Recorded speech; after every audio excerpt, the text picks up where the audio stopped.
2025ஆம் ஆண்டுக்கான காவலர் தேர்வை எதிர்நோக்கி காத்து கொண்டிருக்கும் மாணவ மாணவிகள் அனைவருக்கும் மகிழ்ச்சியான வணக்கம்.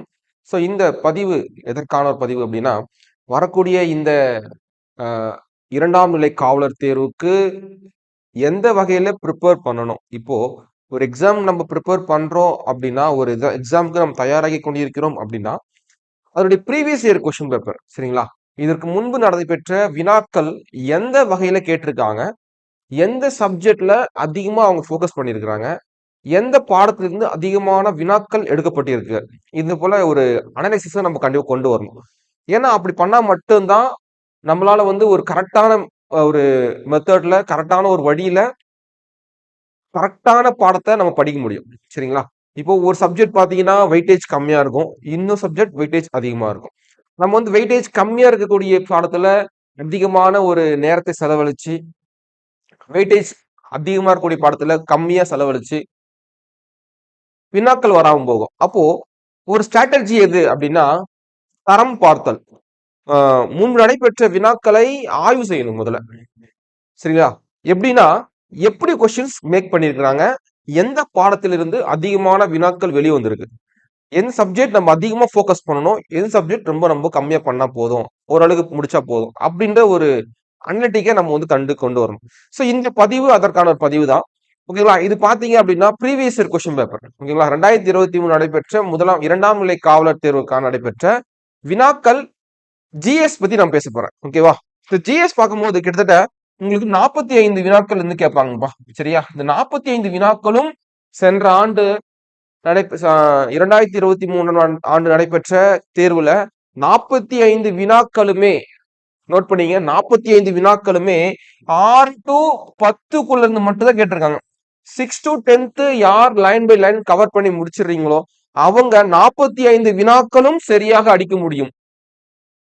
அதுலயும் ஒரு விஷயம் இருக்கு. சார் படிச்சுட்டேன் நான் போட்டுக்க முடியுமானா முடியவே முடியாது. சார் நான் வந்து 6 to 10th புக்கு எல்லா புக்கும் படிச்சிட்டேன் சார், ஆனா டெஸ்ட்டே நான் எழுதுனது இல்லை சார். நான் ஒரு டெஸ்ட் வாரத்துல ஒரு நாள் டெஸ்ட் எழுதுவேன் சார், மாசத்துக்கு ஒரு டெஸ்ட் எழுதுவேன் சார், அவ்வளவுதான் சார். நான் வந்து அப்படியே படிச்சுட்டா டக்குன்னு எழுதிருவேன். அந்த மாதிரி ஒரு அதி மேதாவிகள் இருக்கக்கூடிய இந்த காலகட்டத்துல அந்த அந்த ஒரு நிலை செல்லுபடாது என்பதுதான் என்னுடைய கருத்து. யார் அதிகமான வினாக்கள் எழுதுறாங்க சார், கொஸ்டின் பேப்பர் கொஸ்டின் போட்டு பாக்குறாங்க, அதிகமான வினாக்கள், அதிகமான கேள்வித்தாள்கள், அதிகமான கொஸ்டின்ஸ் யார் அட்டன் பண்றீங்க, யார டெஸ்ட் அட்டன் பண்றீங்க, அவங்களால மட்டும்தான் இந்த கேள்விகளை பார்த்தவுடன் வினாக்களுக்கு சரியான பதில் அளிக்க முடியும். சரிங்களா? எல்லாரும் தான் படிக்கிறாங்க, ஆனா எக்ஸாம் ஹால்ல யாருக்கு ஞாபகம் வருதுன்றதான் கேள்வி. எல்லாரும் தான் உட்காந்து படிக்கிறோம், ஃபோக்கஸா படிக்கிறோம், எல்லாம் 6 to 10 புக் ஃபுல்லா படிக்கிறோம். ஆனா அந்த கேள்வி எக்ஸாம் ஹால்ல கேள்வி பார்த்ததும் இந்த கேள்விக்கு தான் பதில் என்பது யாருக்கு தெரிய வரும், ரெகுலரா டெஸ்ட் போட்டு பாக்குறவங்க மட்டும் தான் இந்த பிராக்டிஸ் பண்றது வரும். அதனால நிறைய டெஸ்ட் எழுதி பாருங்க. ஓகேங்களா? ஓகே, இப்ப பாருங்க, முழுக்க 6ஆம் வந்து 10ஆம் வகுப்புக்குள்ளதான் மட்டும் தான் கேட்டிருக்காங்க. இது வந்து எந்த ஒரு மாற்று கருத்தும் இல்லை. உங்களுக்கு ப்ரூஃப் நான் காட்டிடுறேன். சென்ற ஆண்டு நடைபெற்ற ஒரு தேர்வு 2023 இப்ப பாத்தீங்க அப்படின்னா பொது அறிவுல மொத்தம் 45 கேள்வி கேட்டிருக்காங்கப்பா. இந்த 45 கேள்வி ஃபர்ஸ்ட் கேள்வி பார்க்கலாம். முதல் கேள்வி பார்த்தோம் அப்படின்னா 10th சயின்ஸ் புக்ல இயக்க விதிகள் அப்படின்னு டாபிக் எடுத்திருக்காங்க. இப்ப இரண்டாவது கேள்வி பார்க்கலாம்.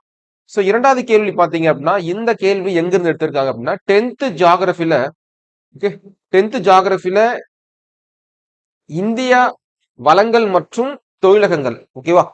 இது வந்து 10th ஜியோகிராஃபில லெசன் இருக்கு. சோ மூன்றாவது கேள்வி பார்க்கலாம். அப்படியே நம்ம போய்கிட்டே இருக்கலாம். ஓகேவா?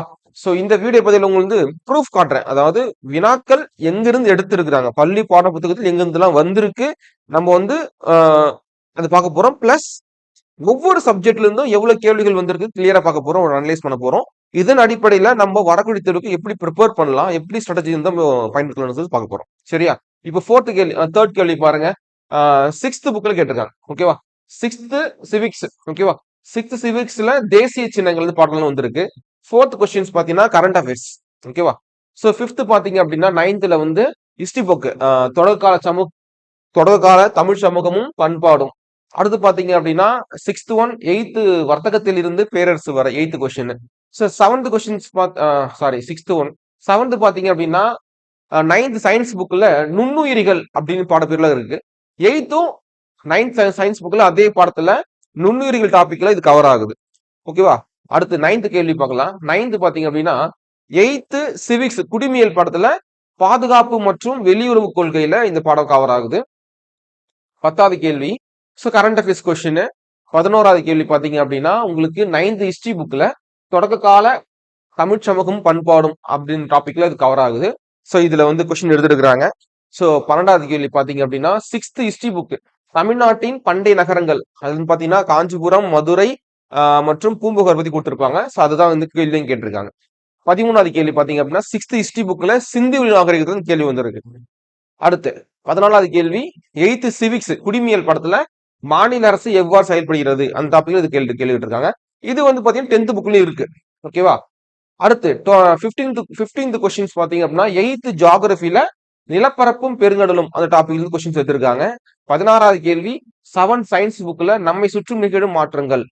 17வது கேள்வி 8th ஹிஸ்டரி புக்ல ஐரோப்பியர்கள் வருகை அதுல எடுத்திருக்காங்க.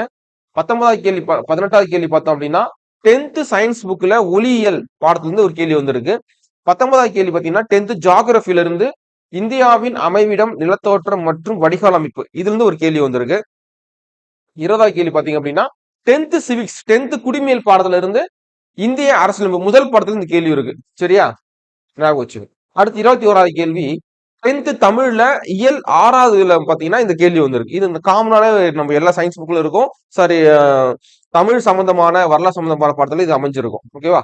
22வது கேள்வி பாத்தீங்கன்னா கரண்ட் அஃபேர்ஸ் கொஸ்டின். 23 10th ஜியோகிராஃபில தமிழ்நாடு இயற்கை அமைவு இயற்கை பிரிவுகளை பாடம் கேட்டிருக்காங்க. 24வது கேள்வி 10th ஜியோகிராஃபி சேம்ல தமிழ்நாடு மாநில புவியியல். அடுத்து 25வது கேள்வி எக்கனாமிக்ஸ் 6th எக்கனாமிக்ஸ்ல பொருளியல் ஒரு அறிமுகம் சொல்லிட்டு ஒரு பாடத்துல இந்த கேள்வி வந்திருக்கு. அடுத்து 26வது கேள்வி 19ஆம் நூற்றாண்டின் சமூக சமய சீர்திருத்த இயக்கங்கள் 10வது பாடத்துல ஹிஸ்டரியில இந்த பாடம் வந்து கொடுத்திருக்காங்க. 27வது கேள்வி பாத்தீங்கன்னா 8th ஹிஸ்டரி புக் வர்த்தகத்தில் இருந்து பேரரசு வரை இந்த கேள்வி அந்த பாடத்துல எடுத்திருக்காங்க. 28வது கேள்வி பாத்தீங்க அப்படின்னா 10th சயின்ஸ் புக்ல நம்மை சுற்றி உள்ள பருப்பொருட்கள் அந்த பாடத்துல ஒரு கேள்வி வந்திருக்கு. 29 6th ஜியோகிராஃபி பேரண்டம் மற்றும் சூரிய குடும்பம் அந்த பாடத்துல கேட்டிருக்காங்க. 30வது கேள்வி பாத்தீங்க அப்படின்னா 9th சயின்ஸ் புக்ல இருந்து அமிலங்கள், காரங்கள் மற்றும் உப்புக்கள் அதுல இருந்து ஒரு கேள்வி வந்திருக்கு. 10th ஜியோகிராஃபில இந்திய வளங்கள் மற்றும் தொழிலகங்கள் இந்த பாடத்துல இருந்து 31வது கேள்வி கேட்டிருக்காங்க. 32வது கேள்வி பாத்தீங்கன்னா நடப்பு நிகழ்வுகள். 33 நம்ம நடப்பு நிகழ்வுகள். 34 10th ஹிஸ்டரியில உலக போரின் வெடிப்பும் அதன் பின் விளைவுகளும் அதாவது ஃபர்ஸ்ட் வால்யூம்ல இருக்கும். ஓகேவா? 34வது கேள்வி. 35வது கேள்வி பாத்தீங்கன்னா 10th ஜியோகிராஃபி ஓகே வானிலை மற்றும் காலநிலை அந்த பாடத்துல கேட்டிருக்காங்க. அடுத்து 36வது கேள்வி நடப்பு நிகழ்வுகள். 37 8th எக்கனாமிக்ஸ் புக்ல இருந்து பொது மற்றும் தனியார் துறைகள் அது ஒரு கேள்வி வந்திருக்கு. 38 7th சயின்ஸ் புக்ல இருந்து பலப்படி வேதியியல் அதுல ஒரு கேள்வி வந்திருக்கு. 39 6th சிவிக்ஸ் குடிமையில இருந்து பன்முகத்தன்மையை அறிவோம் அதுல இருந்து ஒரு கேள்வி கேட்டிருக்காங்க. 40வது கேள்வி பாருங்க 8th ஜியோகிராஃபி கண்டங்களை ஆராய்க அதுல ஒரு கேள்வி வந்திருக்கு. 41 9th சயின்ஸ் புக்ல இருந்து பொருளாதார உயிரியல் அந்த பிரிவுல இருந்து ஒரு கேள்வி வந்திருக்கு. 42 6th சயின்ஸ் புக்ல இருந்து நமது சுற்றுச்சூழல் அது பாடத்துல ஒரு கேள்வி கேட்டிருக்காங்க. 43 பாத்தீங்கன்னா 10th எக்கனாமிக்ஸ் அதுல இருந்து அரசாங்கமும் வரிகளும் அதுல ஒரு கேள்வி வந்திருக்கு. 44 9th சிவிக்ஸ் 9th குடிமையியல் பாடத்துல இருந்து தேர்தல் அரசியல் மற்றும் அழுத்த குழுக்கள் இது வந்து ஒரு கேள்வி வந்திருக்கு. 45 பாத்தீங்கன்னா 10th சயின்ஸ் புக்ல இருந்து உயிரியல் தோற்றமும் பரிணாமமும் சொல்லிட்டு ஒரு பாடத்துல இந்த கேள்வி கேட்டிருக்காங்க. அப்போ பிசிஐ பொறுத்த வரைக்கும் கான்ஸ்டபிள் பொறுத்த வரைக்கும் 6 to 10th கிளியரா பண்ணோம் அப்படின்னா 45க்கு 45 கிளியரா அடிக்கலாம். ரீசனிங்ல அழகா ஒரு 25 கொஸ்டின்ஸ் நீங்க கண்டிப்பா 70க்கு 68 69 மார்க் கண்டிப்பா ரீச் பண்ணலாம் தெளிவா படிச்சீங்கன்னா. ஓகேவா? இப்ப என்ன பார்க்க போறோம் அப்படின்னா இன்னொரு விஷயம் நான் பார்க்க போறேங்க. அதாவது எந்தெந்த பாடத்துல எவ்வளவு கொஸ்டின்ஸ் எந்தெந்த சப்ஜெக்ட்ல இருந்து வந்திருக்கு அப்படின்னு நம்ம கிளியரா பார்க்க போறோம். ஓகேவா?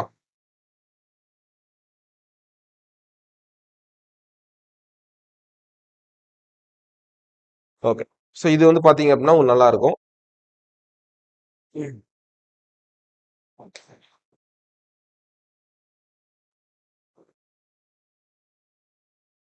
Question paper analysis 2023 PC examination. ஓகேவா? சோ ஃபர்ஸ்ட் நம்ம பார்க்க போறோம்னா சயின்ஸ் பத்தி பார்க்க போறாங்க. சோ சயின்ஸ்ல என்ன சொல்லிட்டு கிளியரா பார்த்துடலாம். ஓகே, கொஞ்சம் தூக்கிக்கலாம். ரைட். சயின்ஸ்ல ஃபர்ஸ்ட் நான் பார்க்க போறோம். மொத்தம் 3 பீரியட் பிரிக்க போறோம். Science, social science, GS, GK, பொது அறிவு மற்றும் நடப்பு நிகழ்வு. மொத்தம் 3 பிரிச்சிருக்கோம். இப்போ சயின்ஸ்ல எவ்வளவு கேள்விகள் வந்து பார்த்தலாம். சோ சயின்ஸ்ல என்ன பாடங்கள் இருக்கு? இயற்பியல், வேதியியல், உயிரியல் 4 பாடம் இருக்கு. இது என்ன அப்படின்னா நம்மளுடைய டிஎன்யூஎஸ்ஆர்பி வந்து ஒரு மாடல் கொஸ்டின் பேப்பர் கொடுத்தாங்க இல்லையா? அதுல வந்து ஒரு இயற்பியல் பாடத்துல 3 வினாக்கள் கேட்டிருந்தாங்க, கெமிஸ்ட்ரியில 3 வினாக்கள், உயிரியல்ல 4 வினாக்கள். இந்த அடிப்படையில ஓகே இவ்வளவு கொஸ்டின்ஸ் தான் எடுப்பாங்கன்னு சொல்லிட்டு நம்ம ஒரு அசம்ஷன்ல படிச்சிருப்போம். சோ அதே மாதிரி எடுத்திருக்காங்கன்னு சொல்லிட்டு பார்த்தோம் அப்படின்னா கொஞ்சம் டிஃபரன்ஸ் வந்துருக்கு. இப்போ பாத்தீங்கன்னா பிசிக்ஸ்ல வந்து அவங்க எடுக்கப்பட்டது எவ்வளவுனா 2 கேள்வி எடுத்திருக்காங்க. 2 கேள்வி எடுத்திருக்காங்க. ஒன்னு பாத்தீங்கன்னா 10th இருந்து 2 கொஸ்டின்ஸ் எடுத்திருக்காங்க, அவ்வளவுதான். ஓகேவா? 10th இருந்து 2 கொஸ்டின் எடுத்திருக்காங்க. அதுவும் 10th மட்டும் தான். 6th 7th 8th 9th வந்து பிசிக்ஸ்ல கொஸ்டின்ஸ் கேட்கல லாஸ்ட் இயர். 10th இருந்து மட்டும் 10th சயின்ஸ் புக்ல இருந்து மட்டும் பிசிக்ஸ்ல இருந்து 2 கேள்வி கேட்டிருக்காங்க. கெமிஸ்ட்ரியில 3 கேள்வி கேட்டிருக்காங்க. 6th ஒரு கேள்வி, 7th ஒரு கேள்வி, 9th ஒரு கேள்வி, 3 கேள்வி. அடுத்து பாத்தீங்கன்னா பயாலஜில பாத்தீங்கன்னா 4 கேள்வி கேட்டிருக்காங்க. அதுல 6th ஒரு கேள்வி, 7th ஒரு கேள்வி, 9th 3 கேள்விகள், 10th ஒரு கேள்வி, மொத்தமா 6 கேள்வி. சோ மொத்தமா கூட்டணும்னா மொத்தமா சயின்ஸ்ல இருந்து மட்டும் அவங்க 11 கேள்விகள் வந்து கேட்டிருக்காங்க. ஓகேங்களா? நல்லா புரிஞ்சுக்கணும். நீங்க அவங்க சொன்னது பாத்தீங்கன்னா மொத்தம் 10 கேள்விகள் தான். ஆனா இதுல எவ்வளவு கேட்டிருக்காங்க? 11 கேள்விகள் வந்து 2023 கொஸ்டின் நம்மளுக்கு வெளியே வந்திருக்கு. இது வந்து பார்த்தோம் அப்படின்னா என்னென்ன சொல்லிட்டு பார்த்தலாம். 6வதுல இருந்து 2 கேள்வி, 7வதுல இருந்து 2 கேள்வி வந்திருக்கு. 8th கொஸ்டின்ஸ் கேட்கவே இல்லை. 9ஆம் வகுப்புல 4 கேள்வி, 10ஆம் வகுப்புல 3 கேள்வி, ஆக மொத்தம் 11 கேள்விகள். ஓகேவா? இது வந்து ஒரு அனலைசிஸ் சயின்ஸுக்கானது. இப்ப நீங்க தரம் பார்த்து படிக்கணும். இதுல வெயிட்டேஜ் தரணும் சொல்லிட்டு யோசிச்சு படிக்கணும். சார் 8th கொஸ்டின் கேட்கவே இல்லை, நம்ம ஸ்கிப் பண்ணிடலாமா? அப்படிலாம் பண்ற கூடாது ராஜா. கண்டிப்பா படிக்கணும். அடுத்த வாட்டி கொஸ்டின் வரது வாய்ப்பு இருக்கு. சரியா? இப்போ வந்து அடுத்து என்ன பார்க்கணும்? சமூக அறிவியல் பார்க்கலாம். சமூக அறிவியல்ல பார்த்தோம் அப்படின்னா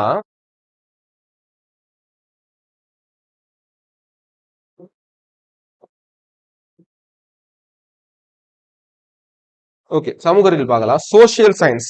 சோ அதுல எப்படி கொஸ்டின்ஸ் கேட்டிருக்காங்க? சோசியல் பார்த்தோம் அப்படின்னா மொத்தமாக நமக்கு மாதிரி சாம்பிள் கொஸ்டின் பேப்பர்ல வரலாறு, புவியியல், குடிமியல், பொருளியல் 4 பிரிவு இருக்கு. அது வந்து 9 கொஸ்டின் கேட்டிருக்காங்க. வரலாறுல 9 கொஸ்டின் கேட்டிருந்தாங்க. ஜியோகிராஃபில 9, குடிமியல்ல 5, எக்கனாமிக்ஸ் 4. சோ மொத்தமா பாத்தீங்க அப்படின்னா 27 வினாக்கள் வந்து இதுல இருந்து வந்திருக்கும். ஓகேவா? 9 18, 18 இதுல 2 போட்டோம் அப்படின்னா 20, 23, 27. ஓகேவா? மொத்தமா 27 கேள்வி வந்து மாடல் கொஸ்டின் கேட்டிருந்தாங்க. டிட்டோவா எக்ஸாம்ல 27 தான் கேட்டிருக்காங்க. பாருங்க, சேம் அதே மாதிரி வரலாறுல இருந்து கரெக்டா 9 கேள்வி கேட்டிருந்தாங்க. ஓகேவா? 6th 2 question, 8th 3 question, 9th 2 question, 10th 2 question. இப்போ வரலாறுல இப்போ பாருங்க, புவியியல் ஜியோகிராஃபில மொத்தம் 9 கேள்வி கேட்டிருக்காங்க.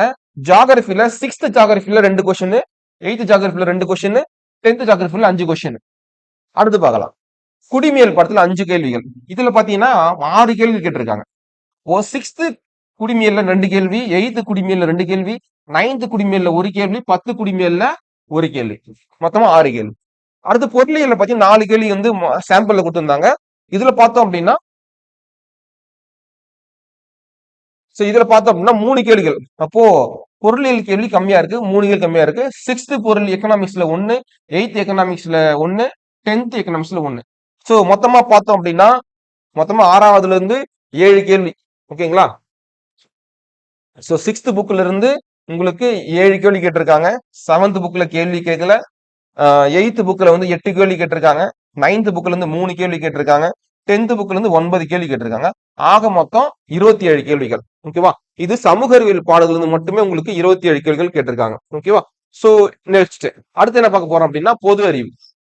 சோ பொது அறிவுல வந்து கரண்ட் அஃபேர்ஸ் பிளஸ் பொது அறிவு கேட்க போறோம். மொத்தமா கேட்கப்பட்ட நிகழ்வுகள் பார்த்தீங்கன்னா மொத்தம் 6 கொஸ்டின்ல கேட்டிருக்காங்க. கரண்ட் அஃபேர்ஸ் பிளஸ் ஜிஎஸ் ஜிகேல வந்து 6 கேள்வி கேட்டிருக்காங்க. அதுல ஒரு கேள்வி பாத்தீங்கன்னா 10th புக்ல வந்திருக்கு. ஓகேவா? 10th புக்ல இருந்து வந்திருக்கு. அதர்ஸ் பாத்தீங்க அப்படின்னா மொத்தமா 7 வினாக்கள். அப்போ கரண்ட் அஃபேர்ஸ்ல ஒரு 6, 10th புக்ல ஒரு கேள்வி, மொத்தமா 7 கேள்விகள் வந்து இதுல கவர் ஆகுது பொது அறிவுல. ஓகேவா? சோ ஆக மொத்தம் சொல்றாங்க பாருங்க, சயின்ஸ்ல 11 கேள்விகள், சமூக அறிவியல்ல 27 கேள்விகள், பொது அறிவியல 7 கேள்விகள், மொத்தமாக 45 வினாக்களும் தெளிவா இதுல கொடுத்துருக்காங்க. சரியா? சோ 45ல ஒரு 7 கேள்வி வந்து கரண்ட் அஃபேர்ஸ் வரும், 4-5 கொஸ்டின்ஸ் வரும். ஜிகேல ஜெனரல் நாலேஜ்ல 2 கேள்வி வந்தாலும் ஒரு 7 கேள்வி தவிர்த்து மிச்சம் 38 கேள்விகள் அனைத்துமே பள்ளி புத்தகத்துல தான் வரும். ஓகேங்களா? நல்லா புரிஞ்சுக்கணும். நீங்க கரண்ட் அஃபேர்ஸ் வந்து கொஞ்சம் வெளியே ஒரு 5 கொஸ்டின் வெளியே போறதுக்கு வாய்ப்பு இருக்கு. அப்ப 45ல ஒரு 5 கொஸ்டின்ஸ் வெளியே போனாலும் பிரச்சனை இல்ல. அது அட்டன் பண்ணணும் தான். பிளஸ் 40 கேள்விகள் வந்து பள்ளி புத்தகம் தான் வரப்போகுது நமக்கு. ஞாபகம் வச்சுங்க. ஓகேவா? ஒரு 5 கொஸ்டின்ஸ் கரண்ட் அஃபேர்ஸ் வரப்போகுது. அவ்வளவுதான். சோ அந்த 40 கேள்வி நமக்கு கையில இருக்கு. ரைட்டா? சோ என்ன பண்ண நீங்க கரெக்டா இந்த பிளான் படி எந்த சப்ஜெக்ட நம்ம படிச்சா நல்லா ஸ்கோர் பண்ணலாம் அப்படின்னு நீங்க புரிஞ்சு படிச்சீங்க அப்படின்னா கண்டிப்பா இந்த இதுல நீங்க கண்டிப்பா போஸ்டிங் வாங்கலாம். சோ நம்மளோட அகாடமி சார்பாக இலவசமாக, ஓகேங்களா? சோ நீங்க எந்த டிஸ்ட்ரிக்ட் இருந்தாலும் பிரச்சனை கிடையாதுங்க. இலவசமாக விருப்பமுள்ள மாணவர்கள் கீழே தெரியும் நம்பருக்கு கான்டாக்ட் பண்ணி நீங்க பதிவு பண்ணி வச்சுக்கலாம். எங்க இருந்தாலும் நீங்க வரலாம். எந்த ஒரு ஃபீஸும் கிடையாது. உங்களுக்கு வகுப்பறை பயிற்சியும் இலவசம் தான், பிசிக்கலும் இலவசம் தான். உங்களுக்கு மெட்டீரியலும் கையில கொடுத்துருவாங்க. நீங்க படிச்சு பாஸ் பண்ணா மட்டும் போதும். இதுதான் நம்மளுடைய முக்கியமான ஒரு குறிக்கோள். ஞாபகம் வச்சுங்க. விருப்பமுள்ள மாணவர்கள் அல்லது உங்க சுற்று வட்டாரத்துல ராணிப்பேட்டை மாவட்டத்தில் இருக்கக்கூடியவர்கள் இந்த வீடியோஸ் நீங்க பாத்தீங்க அப்படின்னா மத்தவங்க ஷேர் பண்ணுங்க. அவங்களும் இதை பயன்பெறுவாங்க. சரியா? சோ அடுத்த வீடியோல ஒரு நல்ல கான்செப்ட்ல வந்து மீட் பண்ணலாம். நன்றி, வணக்கம்.